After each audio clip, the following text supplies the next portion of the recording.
I picked out 5 weight classes, and all you need to do is tell me who you believe will be champion of those divisions at the end of the year and why. Starting with the big boys at heavyweight, Jon Jones is the current champion. Who holds the belt come December 31st?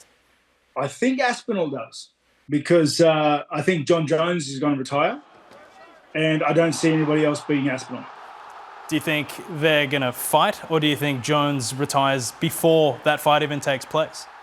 I think he retires before that fight happens. Okay, right. What about a light heavyweight? Does Alex Pereira carry on his incredible form, have another amazing year, or does Magomed Ankalaev prove a problem at 205? Oh, yeah, that's tricky. That is tricky. Oh,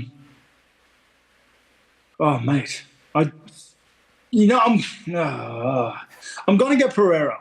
I think Pereira's he's tricky to take down. He's hard to take down, and he's got silly power, like just silly power. If you can't take him down, you're in for a world of pain. So I'm going to go Pereira.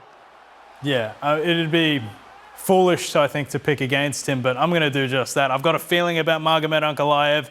I don't know why, but I just feel like this is his year. They can deny him no longer. What about at 170, right? Because Belal is the current champion. We know Shavkat's next, but there's also our guy, Della Maddalena, who's headlining that London card against Leon Edwards, and that's got to be a title eliminator as well.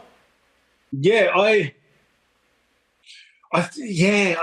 don't think Belal is going to... No, it's hard to say, because I feel like the top of that division is so competitive and so close that anyone on a good day could be the next champion. That's how I feel about, like Shavkat, Jack, like fighting Belal. Those 3 guys, how would you lean one way or the other, with those 3 guys in the conversation? And obviously we're going for Jack. He's our Aussie boy, but yeah.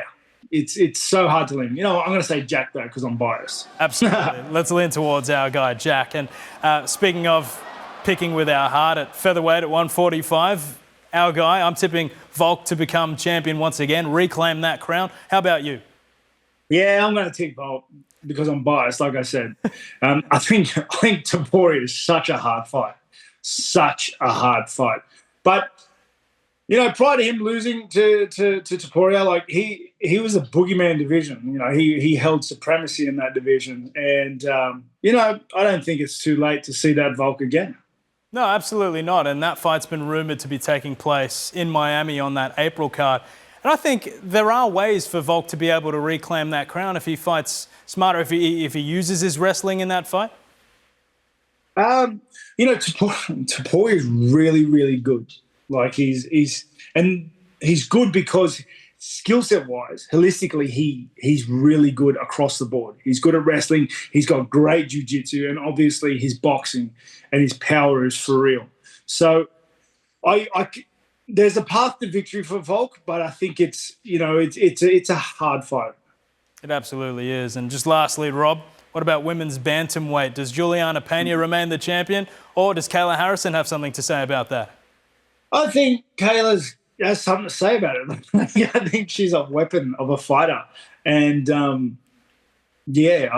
think she's just, not only is she skilled, like Olympic-level skilled, right? She's physically a specimen as well. Like, she's strong. You can see her. She's tall.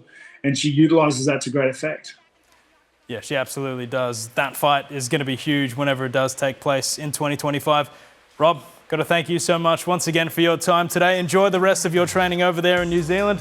Thank you at home for watching. Don't forget you can order the UFC 311 pay-per-view at mainevent.com.au. Enjoy the fights. We'll see you in a few weeks' time right here for UFC Sydney.